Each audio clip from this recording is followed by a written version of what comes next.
Why did the noise in the mess hall fall silent the moment she stepped inside? It wasn't the silence of respect. It wasn't awe. It was the pause before judgment. A pause that carried weight, the kind that tells a person without words, "You don't belong here." She felt it, of course. She always did.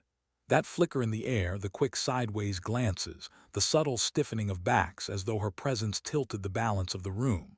She walked anyway, her steps measured, her expression unreadable, her hands steady as she carried her tray to an empty table in the corner. No hesitation, no show of nerves, just the kind of quiet that unsettled people more than shouting ever could. Her name was Alara Vance. To the men in this outpost she was nobody. Just another officer sent to observe, to take notes, to fill a quota and shuffle reports no one would ever read. They saw her crisp uniform, the lines at the corners of her eyes that said she was closer to 40 than 30, and dismissed her as an administrator, a paper pusher, someone who belonged in offices, not deserts. And maybe that's what she wanted them to see. The outpost itself was like a scar cut into Nevada's desert, a collection of prefabricated structures bleached by the sun and sand. The wind carried dust that coated everything, staining the world in ochres and grays. It was here the military tested its most brutal trial, the Gauntlet, a simulation so advanced, so merciless, that its attrition rate hovered at 98%. Only 2 out of 100 candidates ever passed. The ones who did were forged into legends. At least that's what the dogma said. But dogma, Vance knew, was just a fortress built around fragile assumptions, and every fortress had a crack. Her orders were simple: observe. Log equipment malfunctions, note system failures, file her reports. Nothing more. A quiet assignment, the kind they gave to officers they didn't want but couldn't quite get rid of. To the colonel in charge, she was little more than a ghost at the edge of the room. And yet she didn't see fences and walls the way others did. Her eyes were scanners, cataloging weaknesses, blind spots, subtle patterns in how sand shifted underfoot or how a guard tower cast its shadow. Even in the mess hall, with the smell of reheated rations in the air, she wasn't listening for gossip or insults. She was mapping.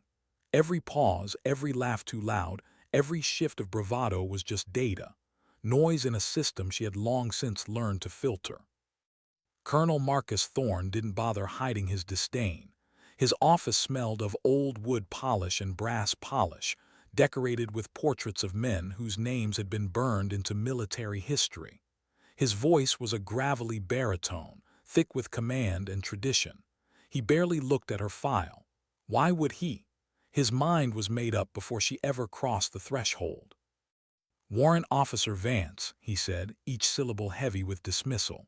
"Your role here is simple. Observe the Gauntlet, log technical failures, nothing more. Corporal Tanaka will show you the equipment." He could have stopped there, but he didn't. Men like him never did. He leaned back, his gaze narrowing as though savoring the next line. "You should know," he said, almost casually, "the general himself designed the Gauntlet. He believed it required qualities only men possess. Primal aggression, analytical detachment. He said no woman would ever pass it. And he was right. None ever have." The words were not delivered as an insult, not even as a challenge. To him they were fact, immutable, like the desert sun or the weight of gravity. And in that moment, something inside her shifted, not with anger, not with outrage, but with something quieter. A steel thread pulling taut. She gave him a single nod, her voice calm, her reply unshaken.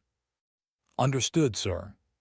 He expected her to argue, to protest, to explain herself. But she didn't. She simply left, her footsteps silent on the rug, leaving him unsettled in a way he couldn't explain. For days she sat in the observation booth, tablet in hand, eyes fixed on the Gauntlet.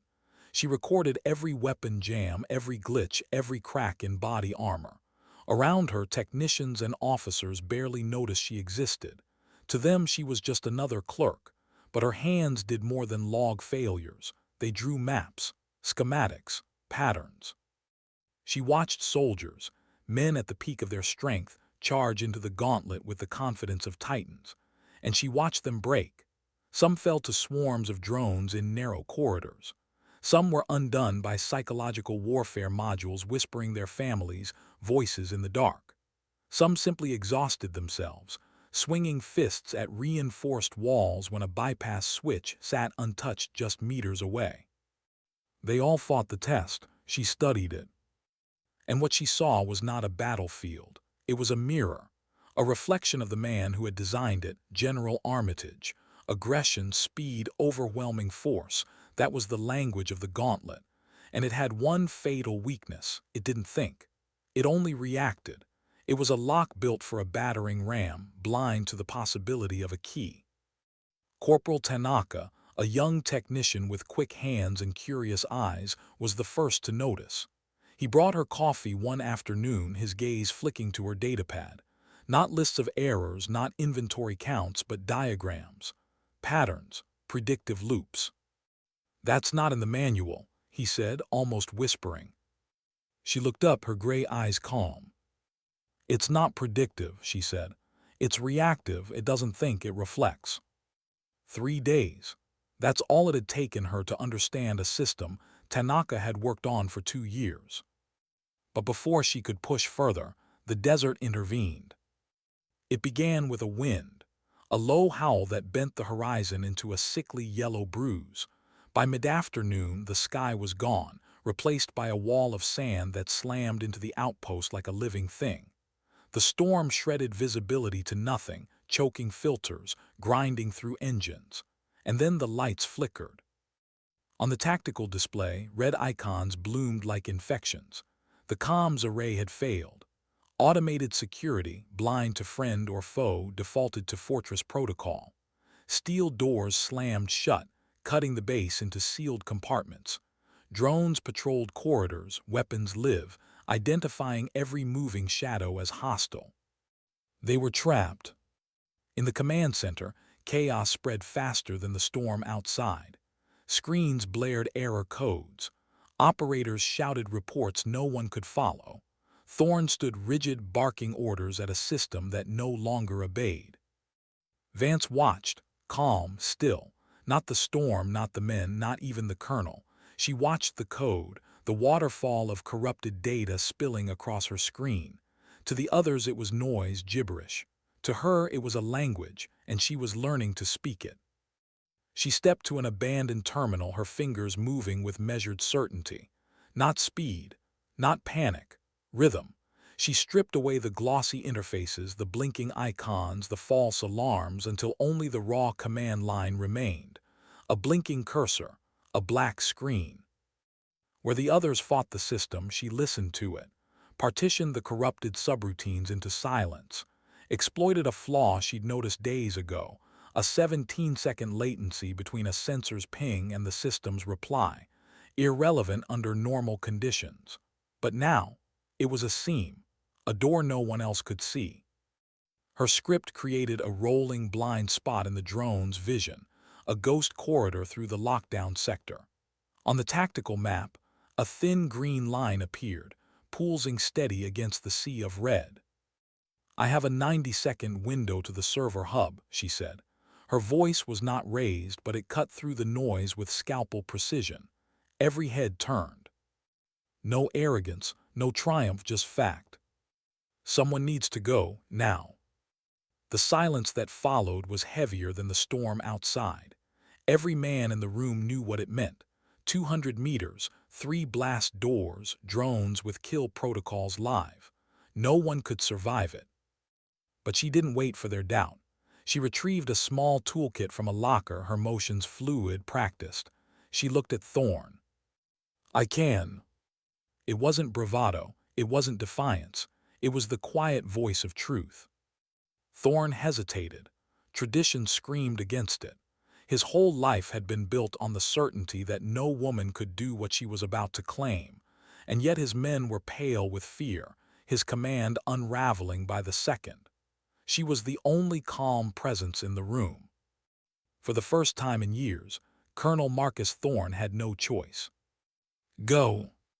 And as she moved, a grizzled master sergeant leaned to Tanaka and whispered words that made the young corporal's blood run cold. "Watch her move. That's Ghost Program. I've seen it before." Ghost Program. A myth. A story told in hushed tones about operatives who were erased from records, shadows who fought wars the world never knew. And now, she was walking into the storm like it was nothing. How do you move through a killing field without racing, without fear, without even the illusion of haste? Alara Vance didn't run. She didn't crouch. She didn't sprint. She moved like she belonged there, like the drones had been programmed to look past her, as though their red scanning beams couldn't register her presence. In truth, every step was calculated against the rhythm of the blind spot she had created, synced with the pulse of a 17-second flaw. The corridor was a gauntlet of its own, steel doors sealed tight, drones hovering with weapons primed, sensors glowing like eyes in the dark. Soldiers in the command center held their breath as they watched the green blip representing her move across the tactical map. It wasn't just her life on the line. If she failed, the base remained locked, and every man inside was a prisoner in a cage with teeth. She reached the first blast door. To anyone else it would have looked like a dead end, but she carried a small toolkit, nothing more, a driver, a probe. Her fingers worked with the calm precision of a surgeon, not hurried, not desperate, just steady as though time itself bent to her rhythm. Behind her a drone hummed, turning slowly, its sensors sweeping toward her position. Any other candidate would have panicked. Any soldier would have fired. But Vance simply froze, her posture loose, her breathing even. She let the flaw she'd exploited mask her presence, counting silently as the seconds ticked by. On 17, the drone's sensors blinked, recalibrated, and swept past her without alarm. The door hissed open. She slipped through. In the command center, Colonel Thorne clenched his jaw so tight it ached. Every instinct screamed that this was impossible. Yet every step she took was proof of something he had never allowed himself to believe, that control didn't always look like domination. Sometimes it looked like stillness. By the time she reached the Gamma Hub server, 90 seconds had passed. Her window was collapsing behind her. She didn't rush. She didn't need to. The system was already bending under her logic. With a final sequence of keystrokes, she forced a hard reset from the core. The locked doors shuddered, then released. The drones powered down. The command center's screen stabilized, errors vanishing one by one. The base exhaled. When she returned, she wasn't greeted with applause. Not yet. The soldiers watched her the way you watch a storm pass, half relief, half disbelief, as though afraid to admit what they'd seen. She placed the toolkit back in its locker, wiped the dust from her hands, and sat at her terminal as if nothing had happened. But Colonel Thorne watched her differently now. He looked at her like a man who had stumbled into a room he thought he knew, only to realize there was a door he had never opened. Later, when the storm outside subsided and the desert returned to its cruel, bright silence, the gauntlet resumed. Candidates entered one by one. They failed one by one. Thorne watched their breakdowns with less pride than before, his mind gnawed by doubt. Maybe the woman had been right. Maybe the test wasn't what he thought it was. That night he summoned her. His office looked the same, dark wood, polished saber, photographs of glory. But the weight of the room had shifted. Tradition felt less like a foundation and more like a shackle. He didn't waste time. "Yesterday," he said, his voice low, "you saw something no one else did. My team missed it. I missed it. Tell me why." Her reply was not dramatic, not even sharp. It was calm. "You're testing for the wrong qualities, Colonel." She spoke with no hesitation, no tremor in her voice. The gauntlet rewards aggression, speed, brute force. It was built on the assumption that the best soldier is a hammer, but not every problem is a nail. Ingenuity, patience, the ability to see a system's flaw and exploit it, that's not in your test, and that's why it fails. Her words were not an attack. They were observation, precise as a scalpel. Thorne sat back, his lips pressed thin. He had spent his career defending this place, this philosophy. but her voice made something fracture inside him, a hairline crack that let in air he hadn't breathed before. General Armitage said no woman could ever pass, he muttered, as if repeating scripture, though his tone lacked conviction now. Her expression didn't change. She let silence do the work. Then, after a long pause, he leaned forward. His voice dropped, almost a whisper. "Show me, run it, prove him wrong." The words weren't a taunt. They weren't even a challenge. They were something closer to a plea. For a moment, she was still. This assignment was supposed to be her quiet fade, a penance for things no one in this desert could possibly comprehend. Running the gauntlet meant stepping back into the storm she had tried to leave behind. But perhaps obscurity was just another name for hiding. "I will," she said. 2 words, calm, final. The news spread like wildfire. The quiet warrant officer, the clerk, the outsider, they said she was going to run the gauntlet. Soldiers crowded the observation deck. Some came for spectacle, some for proof that tradition held true, and some, like Tanaka, like Master Sergeant Jones, watched with a hope they dared not voice. The chamber was silent as she entered, a vast steel womb where nightmares were manufactured. The doors closed behind her with a hiss. A calm, synthetic voice began to count down from 10. And then the world erupted. The floor split. Walls rose. A bombed-out city unfolded around her, smoke curling from shattered windows, debris littering the streets. Holographic hostiles, indistinguishable from flesh and blood, moved into position with lethal precision. Most candidates charged forward. She didn't. She melted into the shadows of a ruined building, her movements deliberate, her eyes absorbing the rhythm of the simulation. The AI expected aggression. It was already moving its first wave down the main street. By the time it arrived, she was gone, circling, striking from angles the machine didn't anticipate. Her shots were not bursts of fury. They were whispers. 2 rounds precise, no waste, no excess. Each one carried the weight of necessity and nothing more. In the observation deck, silence fell. Even the hum of machinery seemed muted. On the monitors, her biometric data glowed steady, her score climbing with each decision. Colonel Thorne stood with his arms crossed, his face unreadable. But inside, something shifted. He felt the chill of realization. She wasn't fighting the gauntlet. She was conversing with it. When the lights cut out, plunging her into darkness, the chamber filled with the cries of phantom civilians begging for help. A cruel psychological trap, one designed to unravel the mind. Candidates always faltered here. Heartbeats spiked. Panic set in.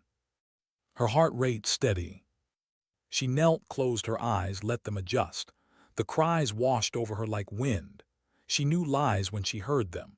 3 breaths later, she was moving again, her senses sharpened by stillness. The AI escalated. A sniper alley combined with a minefield, an impossible choice. Go slow and get shot. Go fast and get blown apart. She chose neither. Finding a discarded pipe, she probed the ground, disarmed 3 mines and harvested their charges. Improvised smoke filled the alley, masking her sprint. Bullets cracked through dust, but she was already gone. Thorne's chest tightened.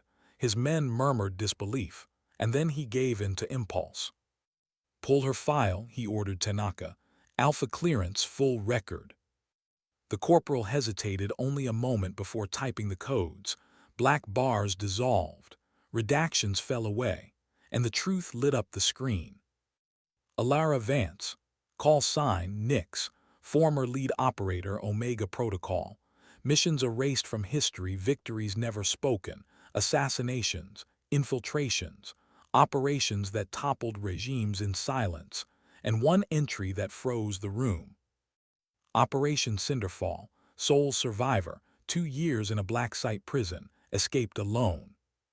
Her reassignment here wasn't punishment, it was protection. The military had tried to hide her, not from disgrace, but from memory itself. Thorne's throat went dry. He wasn't testing a clerk. He wasn't testing a woman with a clipboard. He was testing a legend. and she was dismantling their holy gauntlet piece by piece. What happens when a myth meets another myth? When the story everyone believed collides with the story no one ever told? Inside the gauntlet, the air felt different now. Not to her, but to the men watching. Every candidate before her had charged in with noise and fury, their aggression echoing the philosophy of the man who built this test. She moved like water, like shadow, like inevitability. And for the first time in years, the men who worshipped the gauntlet found themselves asking a question they never asked before. What if everything they believed was wrong? On the screen, her vitals remained steady. Heart rate calm, breathing even, score climbing. The silence in the observation deck was profound. Not the silence of boredom, not the silence of disrespect. It was the silence of a room holding its breath. The AI shifted tactics. Frustration in its programming manifested as cruelty. A room flickered into existence. An embassy lobby, crowded with panicked civilians. A high-value political target stood at the center, flanked by hostiles disguised as security. Somewhere in the chaos, a bomb ticked down to detonation. It was a no-win scenario. Save the target, civilians would die. Save the civilians, the target would be executed. Hunt for the bomb, the timer would run out. Every candidate had broken here. Some froze. Some made desperate choices, sacrificing one for the other. All of them failed. And that was the point. It wasn't meant to be passed. It was meant to break them. Vance stepped into the scene, her gray eyes sweeping across the room in a single, fluid glance. She saw the screaming civilians, the calm hostiles, the timer pulsing red. The machine screamed at her to choose, to accept failure. She didn't. Instead, her eyes scanned the environment. The marble floors, the decorative plants, the sprinkler system, the fire control panel on the wall, a detail so insignificant no one had ever looked twice at it, except her. Because she wasn't listening to the noise. She was listening to the system, and she knew how systems thought. She moved along the edge of the room, unnoticed in the chaos. She reached the panel, ripped it open, and bypassed its wiring. A single surge of command sent the chamber into a storm of light and water. Halogen lights blasted into blinding white. Sprinklers erupted, drowning the lobby in sheets of water. The effect was immediate. The hostiles' optics overloaded, their disguises broken. Civilians, startled by the water and light, instinctively rushed to the exits. The chaos unraveled. In the cover of confusion, Vance moved. She neutralized the hostiles with brutal efficiency, non-lethal where possible, lethal where necessary. She reached the political target, secured him, and found the bomb tucked into the base of a potted plant. Seconds remained. Enough. She cut the timer, silencing the red pulse. The objectives flashed green. Hostiles neutralized, civilians safe, assets secured, bomb defused. Score 100%. The silence that followed was deeper than before. No one spoke. No one could. The perfect score wasn't supposed to exist. The system had been designed without one, yet here it was. The chamber doors hissed open. Vance stepped out, her uniform soaked, her face unreadable. She didn't smile. She didn't celebrate. She walked with the same calm composure she had entered with, water dripping from her sleeves, each step measured and quiet. And then it happened. Corporal Tanaka rose to his feet, his posture rigid, his salute sharp. A single gesture, then Master Sergeant Jones, then another, and another. Within moments, the entire observation deck was on its feet, every soldier's eyes fixed on her, their hands raised in salute. Colonel Marcus Thorne moved last. He stepped forward, his face etched with something she had not seen in him before. Not condescension, not disbelief, not even pride, something simpler, something heavier. Respect. He straightened his uniform, drew himself tall, and raised his hand in a slow, deliberate salute. It wasn't a gesture of command. It wasn't authority reminding itself of its place. It was acknowledgement, an unspoken admission of blindness, of tradition broken. She returned the salute, crisp, unshaken. The silence held for a long, suspended moment, and in that moment the world shifted. Because sometimes dignity doesn't speak, it simply acts. When the salute ended, the spell broke. Soldiers lowered their hands, but the weight of what they had witnessed didn't vanish. It settled into them like stone. They had seen something they could never unsee. That night the base whispered, not with disdain anymore, not with dismissal, with awe, with disbelief. The clerk, the ghost, the woman who wasn't supposed to exist in this place. She had become a myth in less than an hour. But for her there was no triumph, no glow of vindication. Alone in her quarters, peeling off her soaked uniform, she looked at her hands. The faint silvery scars along her knuckles caught the dim light. Marks not from this day, but from countless others. From battles fought in silence, victories no one celebrated, wounds no one remembered. She had run the gauntlet, yes, but it wasn't the hardest test she had faced, not even close. When the knock came, she knew who it was before she opened the door. Colonel Thorne stood there, his face different now. Softer, humbled, he didn't waste words. "My office," he said quietly.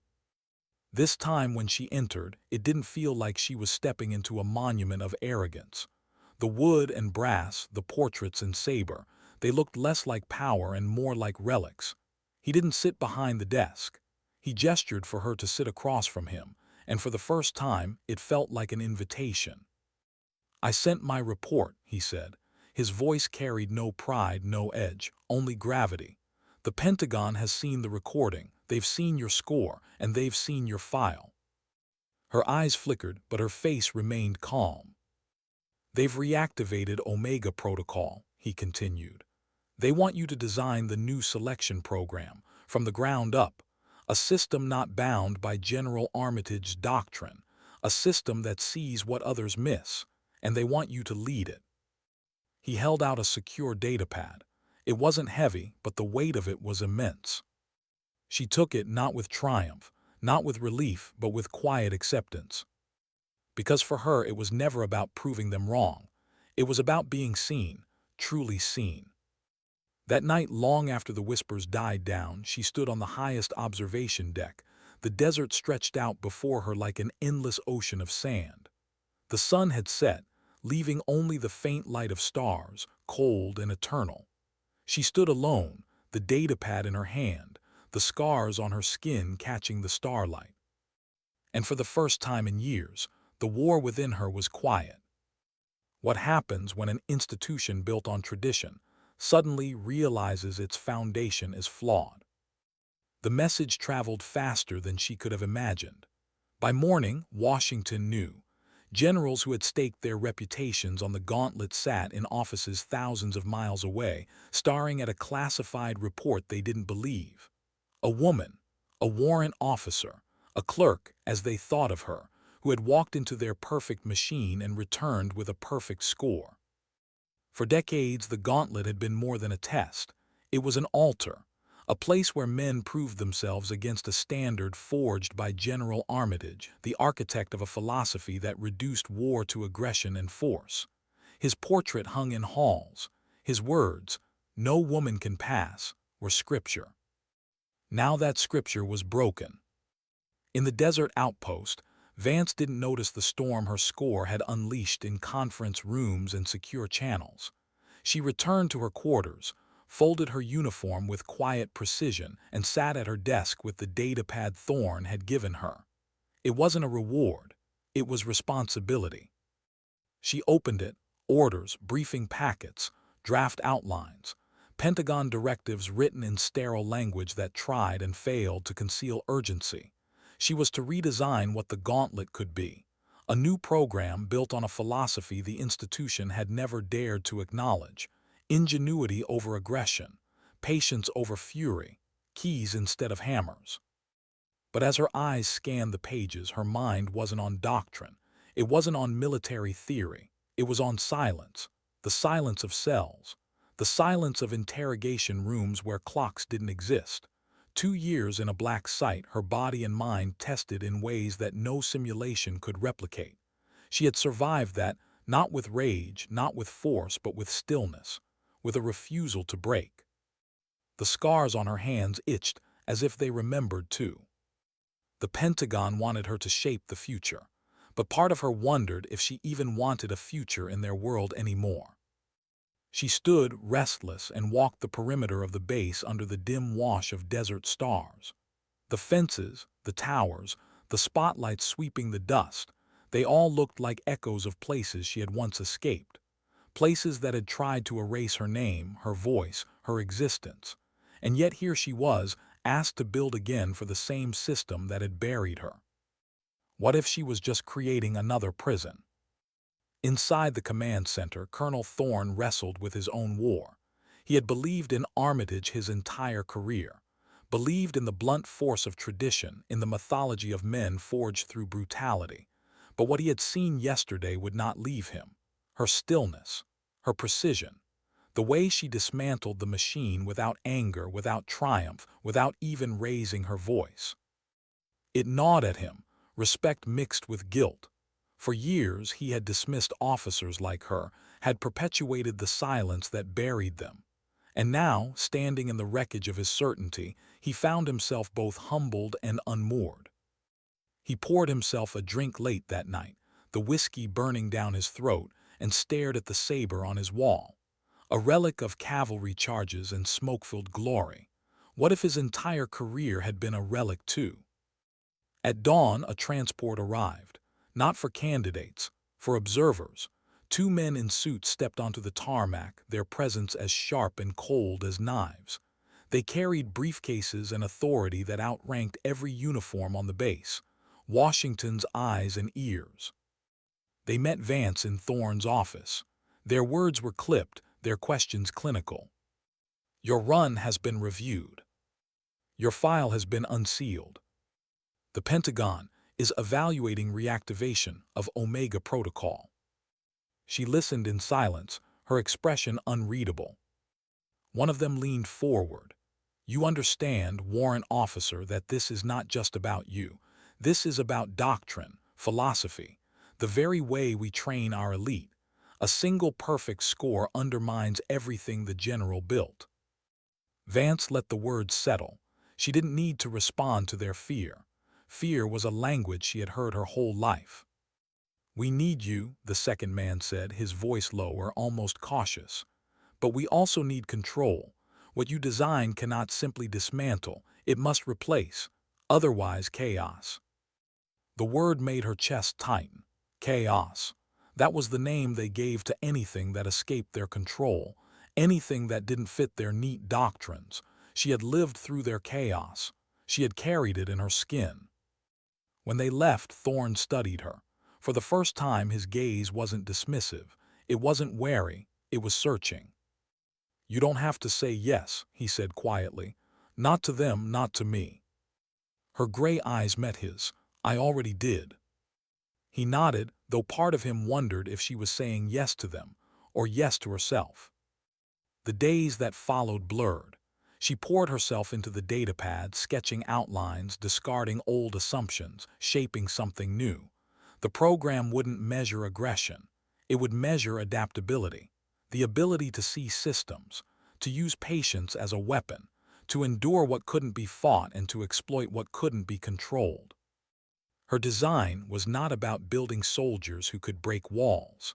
It was about finding the ones who could walk through them without leaving a sound. But there was resistance. Officers whispered. Candidates muttered. Even some of the technicians scoffed at the idea that patience could be strength. She heard it all, every fragment of doubt that followed her down corridors, every muttered word about quotas and politics. And still she said nothing. Because silence was not weakness, it was memory, and memory was sharper than any blade. One evening, as she reviewed schematics in the simulation chamber, Master Sergeant Jones approached her. The grizzled veteran had been quiet since the storm, but his eyes now carried something more than curiosity. I've seen this before, he said. Not the program, you. She didn't answer. You were Nix, he said softly. Not a question, a memory. We heard stories, Operations no one was supposed to talk about, shadows that moved like you move. Her gaze held his for a moment, and in that silence he understood. Confirmation without a word. He straightened, his voice rough. If you build it, they'll send them back into shadows. You know that. I know, she said. And you'll do it anyway. Her reply was not defiance, not even resolve, just quiet truth. Because someone will, better it be built by someone who understands what it costs. Joan studied her for a long moment, then nodded, not in agreement but in recognition. The desert was unforgiving in those days, but inside the outpost something shifted. Soldiers who once ignored her began to watch, some with doubt, some with awe, some with quiet respect, not because she sought it, but because she carried herself as though she didn't need it. At night when the base slept, she stood on the observation deck, staring out at the horizon. The stars above the desert were cold and sharp, like shards of glass scattered across the sky. She thought of the general's portrait, his doctrine carved into walls, his words spoken as law. And she thought of silence, the silence of cells, the silence of her perfect score. She didn't want to be their myth. She didn't want to be their savior. But she was something worse for them. Proof. Proof that the fortress of their tradition had cracks. Proof that patience was stronger than fury. Proof that silence could outlast dogma. And proof, above all, that their war had never belonged only to men. What happens when the very people who ask you to lead secretly fear what you represent? The orders came wrapped in courtesy, but the weight behind them was force. The Pentagon wanted her blueprint. They wanted her silence, too. They wanted the strength of her design without the disruption of her voice. For them, Alara Vance was a tool, a sharp instrument pulled from the shadows to carve a cleaner doctrine. But tools don't argue, and Vance had learned long ago that silence could cut deeper than words. In the weeks after her perfect score, the desert base transformed into something else. No longer just an outpost of testing, it became a proving ground for philosophy, her philosophy. And though she hadn't asked for it, every soldier watched her. Some curious, some doubtful, some hostile. Tradition doesn't crumble quietly. It groans. It resists. She began small. No grand speeches. No banners declaring change. Just quiet revisions. Training exercises that replaced brute force with patience. Scenarios that punished recklessness instead of rewarding it. She watched the candidates closely, not for who shouted loudest, not for who swung hardest, but for who adapted when the ground shifted beneath them. Many failed. One candidate, broad-shouldered and brash, stormed through a simulation with textbook aggression. He shouted commands, charged corners, fired until his rifle overheated. The system devoured him in minutes. He staggered out, furious, blaming equipment, blaming the rules. Vance said nothing. She just logged the data and moved on. But the look in her eyes, steady, unblinking, was more cutting than any reprimand. Another candidate, smaller, quieter, hesitated at every step. The others mocked him, called him dead weight. But when the scenario changed, when the environment itself began to collapse, he didn't panic.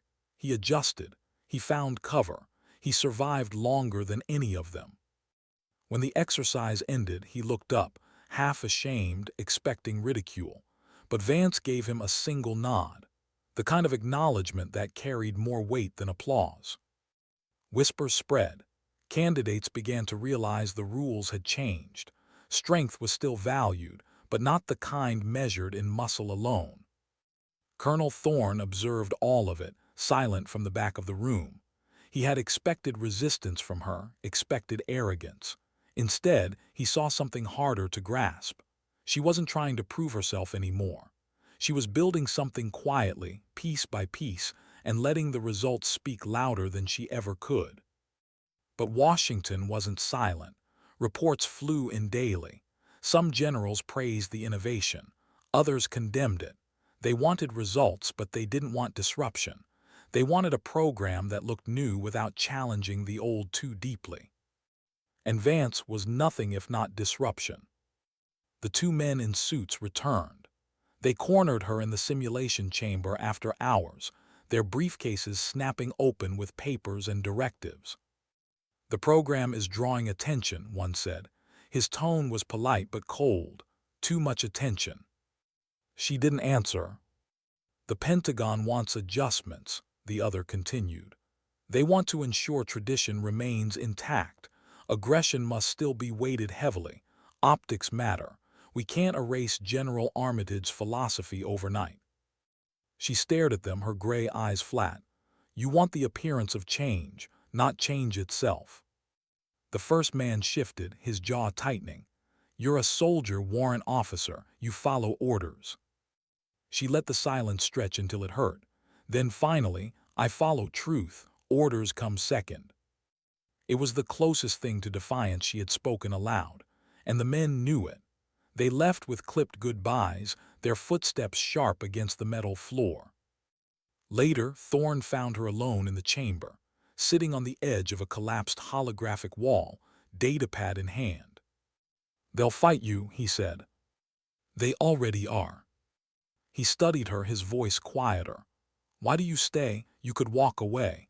They'd bury your record again, you'd fade, no one would question it." Her hands traced the scars on her knuckles. The silence between them stretched until it was almost unbearable. Finally she spoke, "Because if I walk, someone else will build it, and they'll build it wrong." Thorne nodded slowly. He recognized something in her voice, a kind of resignation that wasn't weakness but duty, a duty that carried no glory. In the following weeks, the pushback intensified. Officers filed complaints. Some accused her of undermining discipline. Others whispered that she was trying to rewrite the soul of the army. She let them whisper. She kept building. But inside, she wrestled with something heavier. She thought of the young candidates, faces filled with hope or fear, each one carrying a weight they didn't yet understand. She thought of sending them into shadows, into the kind of missions that carved scars into skin and memory alike. She remembered Operation Cinderfall, the silence of captivity, the years stolen, the way survival had not felt like victory but like loss measured in breaths. Was she saving these recruits or sentencing them? One night she called Corporal Tanaka to her quarters. He entered nervously, still half seeing her as a legend, half as a ghost. "You've been watching," she said. "Yes, ma'am." "What do you see?" He hesitated. "I see soldiers who don't understand you, but they're trying. Some of them are learning, some aren't. The ones who fail get angry. The ones who listen, they're different." She studied him for a long moment. "And you, which are you?" He swallowed. "I'm trying to listen." For the first time, a faint trace of softness touched her mouth. Not a smile, just the ghost of one. "Good," she said. As he left, she sat alone with the datapad, scrolling through schematics of the program. Her chest ached with a question she had buried for years. What if she was building a future she wouldn't live to see? At dawn, the desert stretched endless and unforgiving. She stood at the edge of the base, watching the horizon blur into heat. The silence of the land pressed into her, heavy but grounding. The Pentagon's voices, the whispers of officers, the weight of tradition, they all felt small compared to the stillness of sand and sky. She closed her eyes, and for a moment she was Nyx, was Vance, wasn't myth or legend. She was just a woman who had survived too much, asked to give more. When she opened her eyes again, the desert was the same, silent, unmoved, eternal. And so was she. What happens when you take soldiers forged in the image of one world and ask them to survive in another? The first group filed into the chamber at dawn. Young faces, some sharpened by arrogance, some dulled by exhaustion, all of them carrying the weight of expectation. They had trained for months in the shadow of General Armitage's ghost, memorizing every doctrine of aggression, every lesson in force. Now they stood in front of Alara Vance, unsure whether to salute, to sneer, or to look away. She didn't introduce herself. She didn't give speeches. She simply keyed the console and let the Gauntlet walls rise around them. The first scenario unfolded, an urban street under fire. In the old program, this was where candidates charged forward, shouting, spraying bullets, rewarded for speed and aggression. But the system had been rewritten. The first candidate, a tall sergeant with a reputation for breaking noses in the barracks, did what tradition had taught him. He charged. He kicked down doors. He fired until his magazine was dry. And when the scenario shifted, when the holographic street became a collapsing structure, he froze. His force had no patience. His power had no foresight. He failed in under 6 minutes.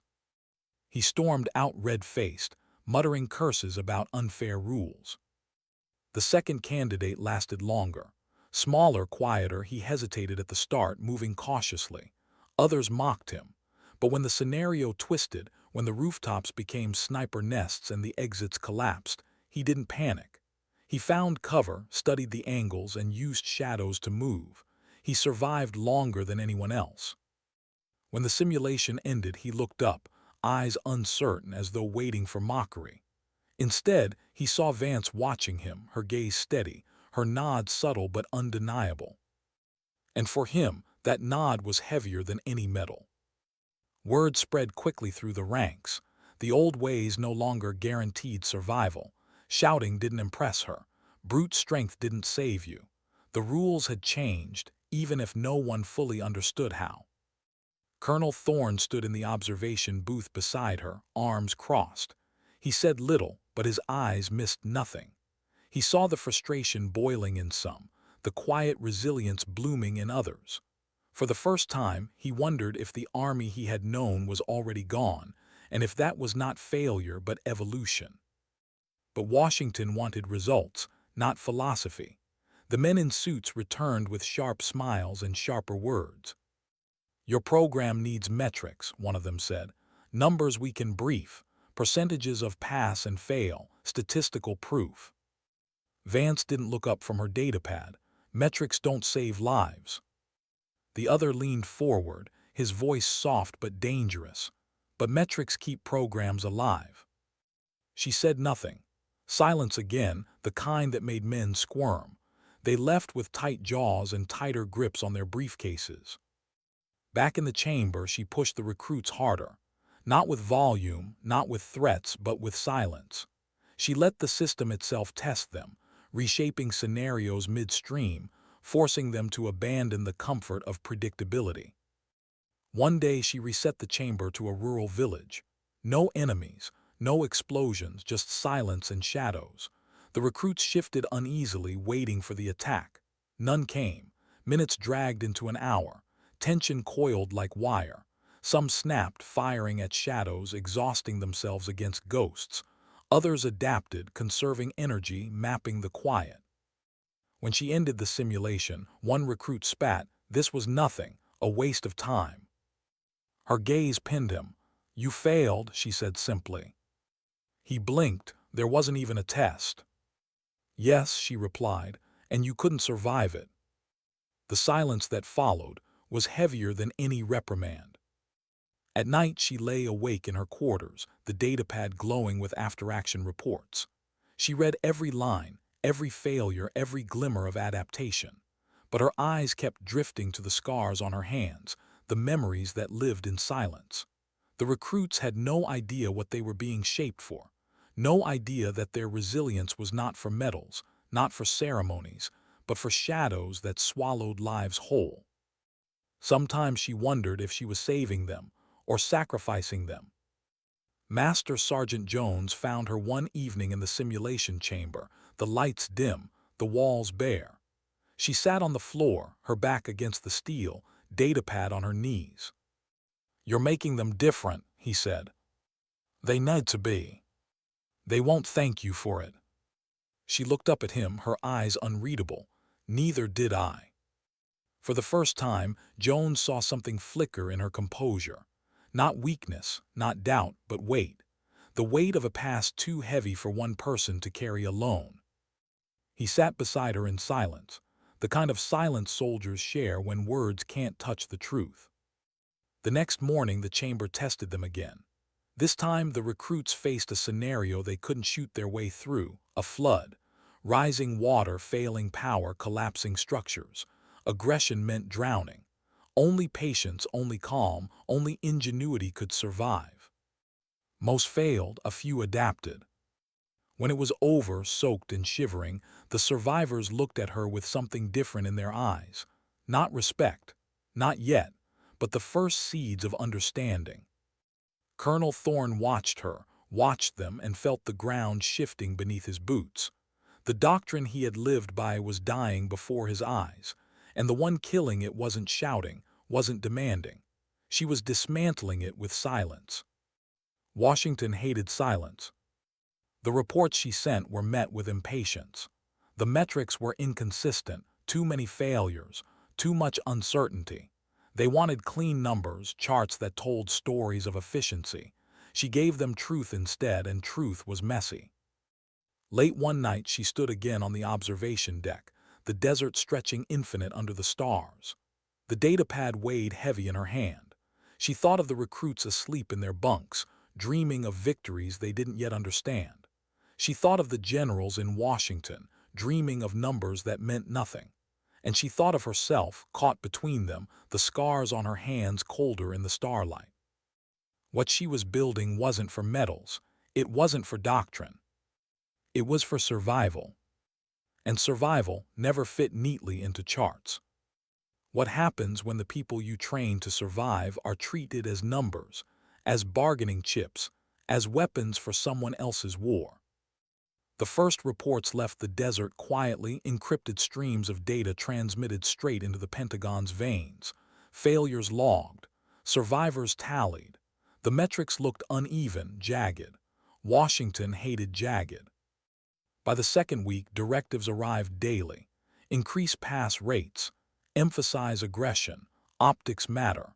The words were thinly veiled commands. Smooth the edges, polish the chaos, make it look like something familiar. But the program wasn't familiar anymore. And Alara Vance refused to polish chaos. Colonel Thorne read the directives with a bitter mouth. He had lived his career serving men like Armitage, men who carved doctrine into stone. Now he found himself caught between their voices and hers. He saw the way she moved, the way her silence carved deeper than orders. He saw the recruits beginning to shift, learning not just to fight but to endure. But Washington didn't see that. Washington saw risk. The men in suits returned. They filled Thorne's office with clipped phrases and cold glances. Their briefcases clicked open with forms that already smelled of compromise. "Your recruits are under review," one said. "The Pentagon wants demonstration trials, public reports, evidence this new program works." "They're not ready," Vance said, her voice even. "They don't need to be ready," the second man replied. "They need to be visible." It was a knife hidden in polite language. Washington wasn't interested in survival.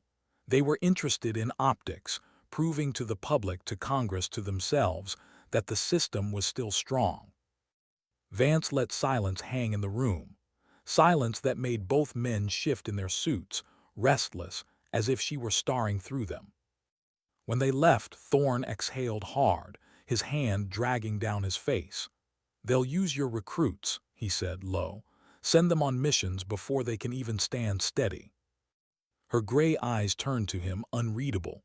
"That's not survival, that's sacrifice." But sacrifice was currency in Washington. The recruits didn't know. They trained harder, sweating in simulations that shifted from deserts to cities to flood zones.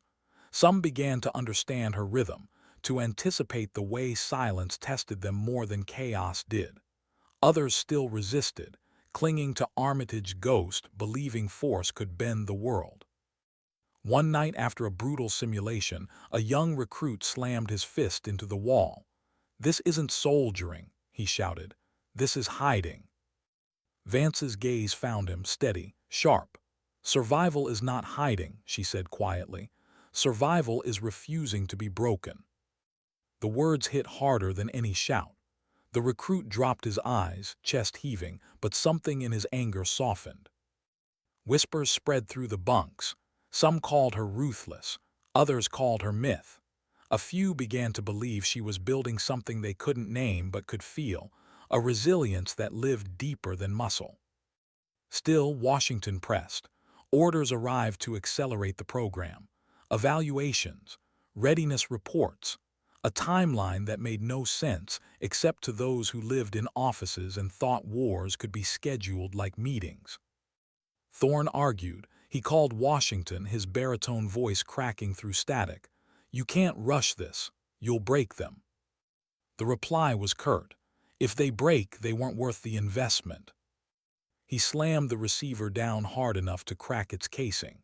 For the first time, he wished Armitage were alive, not to defend him, but to force him to look at what his doctrine had become. That night, Vance found him alone in his office, the whiskey bottle open, the saber on the wall gleaming in the lamplight. "You're not sleeping," she said. He looked at her, eyes bloodshot. "Neither are you." They stood in silence, two soldiers bound not by rank or tradition, but by the quiet weight of knowing. Finally, he asked, "Why do you keep doing this? Why not walk away? They'd let you vanish again. You could disappear into the silence you carry." Her hands traced the scars on her knuckles, the faint silver lines that caught the light. "Because if I leave, they win. They'll twist this into something it was never meant to be." Her voice was calm, but there was something beneath it. Not anger, not pride, something harder, something closer to grief. Days bled into weeks. The Pentagon's pressure grew. Demonstration trials were scheduled. Selected recruits were told they would face real missions, missions meant to showcase their new training. Vance protested quietly, directly. Her words fell into static. Washington wasn't listening. The recruits celebrated when they heard. They thought it was proof of success, proof they were chosen, proof they mattered. But Vance knew the truth. They were pawns being moved across a board that didn't care if they lived or died. The night before deployment, she walked through the barracks. The recruits were restless, laughing too loudly, sharpening blades, checking rifles they wouldn't need for the kind of survival she'd tried to teach them. She watched them quietly, her gaze lingering on the few who understood, who had learned to see silence as weapon. One young woman, nervous but calm, caught her eye. "Ma'am," she whispered. Vance stopped. "Will we be ready?" The question was raw, honest.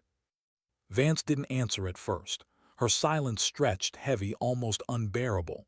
Then finally she said, "Readiness is not certainty, it's endurance. Remember that." The recruit nodded, though her eyes shimmered with fear. Later, Vance stood again on the observation deck, the desert stretching infinite and indifferent. She gripped the datapad so tight her knuckles ached. She thought of Operation Cinderfall, of cells where silence was thicker than air, of survival that tasted more like ash than victory. And she realized the truth. She wasn't afraid they would fail. She was afraid they would succeed, and Washington would use that success to feed a machine that didn't care who it broke. Sometimes survival wasn't the hardest thing. Sometimes it was watching others be thrown into the fire you barely escaped. What happens when survival is no longer about you, but about those you've prepared to carry a truth the world doesn't want to see? The deployment orders came at dawn. 6 recruits pulled from her first cycle, loaded into a transport under skis the color of ash. They were not ready, she knew it. Thorne knew it, but Washington didn't care. To them, readiness was a number, a percentage, a slide in a briefing. The recruits carried themselves like soldiers on parade, faces sharp with pride, boots striking rhythm against the tarmac. They believed this was honor. They believed this was proof. They didn't see the invisible hands moving them like pieces across a board. Vance stood at the edge of the hangar, arms folded, her expression unreadable. She didn't salute, she didn't wave, she only watched. One of them, Tanaka's friend, the quiet one who had learned to move with patience instead of force, caught her gaze as he boarded. His look wasn't pride. It was question, uncertainty. The kind of question that lives in the eyes of someone who knows the rules are not what he was told. She gave him a single nod, Not approval, not reassurance, just truth. The transport lifted, dust curling like smoke beneath its engines, and carried them into silence. Inside the command center, Thorne's face was stone. He pored over the mission details, every line a betrayal. A demonstration operation in a hostile zone. Cameras would watch. Reports would be drafted before the recruits even hit the ground. Washington had orchestrated the entire mission not to test survival, but to prove control. Show them the program works, one directive had said. Optics must reflect progress, another.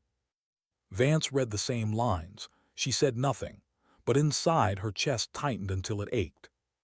She had spent her life surviving in shadows. She knew what it cost. She had trained these recruits not to win glory, but to endure the kind of silence no medal could speak for. And now, Washington wanted to turn their endurance into theater. Hours later, the feed lit up. Drone footage streamed into the command center, painting the mission across a dozen screens.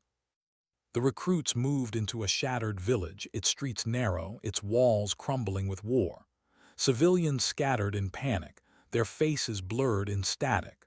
Hostile forces lurked unseen, their presence calculated to create spectacle.